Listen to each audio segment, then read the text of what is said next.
الحمدللہ رب العالمین اللہم صلی علی سیدنا محمد وعلی آل سیدنا محمد وبارک وسلم۔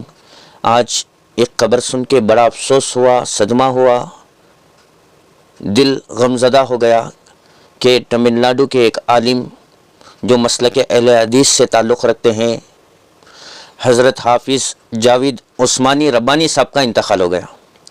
حج سے واپسی کے بعد ان کو دل کا دورہ ہوا، ہارٹ اٹیک ہوا اور ان کا انتقال ہو گیا۔ میں حافظ جاوید صاحب کو یوٹیوب پر ہی دیکھا ہوں، لیکن بہت اچھے عالم تھے، حافظ تھے، مقرر تھے، اور حضرت کی یہ خصوصیت تھی مسلکی اختلاف کے باوجود کسی کی توہین نہیں کرے، ہر کسی کو باادب نام لیا کرتے، ہر کسی کا باادب نام لیا کرتے تھے، کسی امام کا ہو، کسی اللہ والوں کا ہو، حضرت ان کا نام ادب سے لیا کرتے تھے۔ ورنہ دیکھنے میں یہ آتا ہے کہ کوئی اختلاف کریں تو وہ ادب چھوڑ کر بات کرتے تھے، لیکن حضرت حافظ جاوید عثمانی ربانی صاحب کا یہ انداز تھا کہ بڑوں کا ادب کرتے ہوئے اختلاف کرتے تھے۔ میں حکیم محمد اظہر نقشبندی مسلکی اعتبار سے میں دیوبند سے تعلق رکھتا ہوں۔ اختلافات، آپسی اختلاف ایک الگ چیز ہے، لیکن حافظ جاوید صاحب کے خصوصیات بہت تھے جس سے وہ دین کی خدمات کر رہے تھے، توحید کی طرف لوگوں کو بلا رہے تھے۔ اچانک ان کا انتقال ہو گیا۔ میں اللہ سے دعا کرتا ہوں اللہ تبارک و تعالی حضرت حافظ جاوید عثمانی ربانی صاحب کی مغفرت فرمائے، ان کے آئندہ کے سفر جو ہیں آخرت کے، اللہ اس کو آسان فرمائے، ان کے درجات بلند فرمائے۔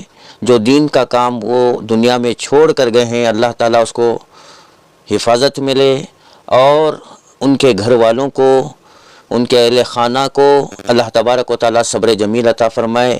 میں حضرت کو بس یوٹیوب میں دیکھا ہوں، لیکن حضرت کا لہجہ بڑا ہی اچھا تھا۔ وہ چھوٹے بڑوں کا ادب کا خیال رکھ کر اختلاف کرتے تھے۔ بس میں آج بھی چند مسائل میں ان سے اختلاف ہے، کیونکہ میں دیوبند مسلک سے تعلق رکھتا ہوں، وہ اہل حدیث ہیں، اختلاف الگ چیز ہے، لیکن دنیا سے حضرت حافظ جاوید صاحب جو چلے گئے اس کا مجھے بہت افسوس ہے، کیونکہ ایسے علماء جو ادب کا خیال رکھ کر اپنے مسئلے کو پیش کریں بہت کم ہوتے ہیں۔ حضرت جاوید صاحب کو میں یوٹیوب میں ہی دیکھا ہوں، ان کی گفتگو کا انداز، ان کے اختلاف کا انداز بڑا نرالا تھا۔ اللہ تبارک و تعالیٰ ان کی مغفرت فرمائے۔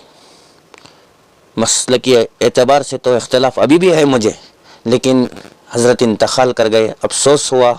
اللہ تعالیٰ حضرت جاوید صاحب کی مغفرت فرمائے، اللہ ان کے مساجد و مدارس کی حفاظت فرمائے، ان کے دینی خدمات کی حفاظت فرمائے۔ جو حضرت کا انداز تھا توحید کا، کسی سے ڈرے بغیر جو توحید کی دعوت دیتے تھے، کیا ہی کہنے، ماشاءاللہ اتنے زبردست انداز سے لوگوں کو سمجھاتے تھے۔ میں بس اللہ سے یہی دعا کرتا ہوں اللہ تبارک و تعالیٰ ان کے تمام منازل کے آگے کے آسان فرمائے، ان کی مغفرت فرمائے، ان کے اہل خانہ کو صبر جمیل عطا فرمائے، ان کے چاہنے والوں کو بھی اللہ تبارک و تعالیٰ صبر جمیل عطا فرمائے۔ وآخر دعوانا الحمدللہ رب العالمین۔